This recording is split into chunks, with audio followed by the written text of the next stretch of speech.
Manusia sentiasa bercakap-cakap yang seorang tu beruntung. Dia ada rumah, dia ada kereta, dia ada kerja, dia ada pasangan yang cantik, dia ada anak-anak, dia ada jawatan, dia ada kawan-kawan yang hebat-hebat. Ni semuanya untung. Tapi hanyalah untung dunia dan tak perlu didengkikan.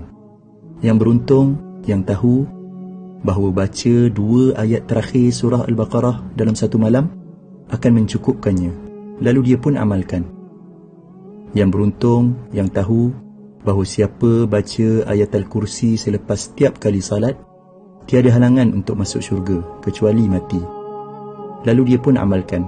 Yang beruntung, yang tahu bahawa siapa yang baca ayat Al-Kursi masa nak tidur, dia akan ada penjaga daripada Allah sehinggalah dia bangun pagi tanpa didekati oleh syaitan.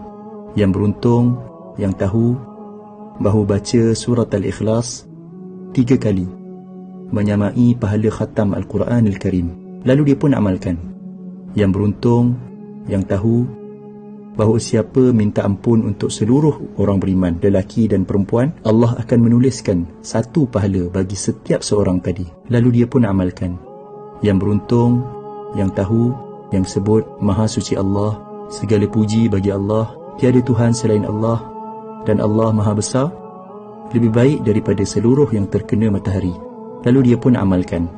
Yang beruntung, yang sebut tiada Tuhan selain Allah, satu-satunya, tiada sekutu baginya. Baginyalah kerajaan dan kepujian. Dialah yang menghidupkan, dialah yang mematikan, dan dialah Maha berkuasa atas segala sesuatu. 10 kali selepas salat maghrib dan 10 kali selepas salat subuh, sebelum dia mengubah kedudukan kakinya, menyamai pahala membebaskan 4 orang hamba daripada anak-anak Nabi Ismail AS. Lalu dia pun amalkan.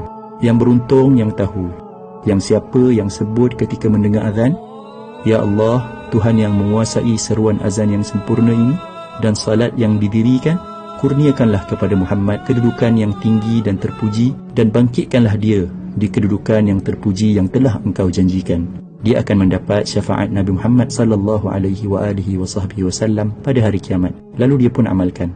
Yang beruntung, yang tahu, yang dalam sehari ada 24 jam, tapi dia mampu membaca 1 juzuk Al-Quran yang mengambil masa lebih kurang 20 minit sahaja.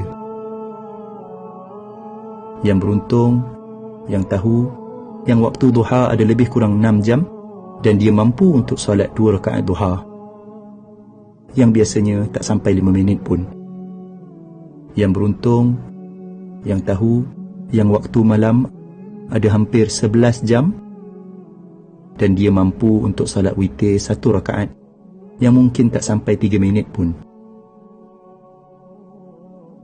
Yang beruntung, yang tahu, yang siapa yang sebut Maha Suci Allah dengan kepujiannya 100 kali, dosanya akan diampunkan walaupun banyak seumpama buih di lautan. Lalu dia pun amalkan. Inilah dia orang yang beruntung.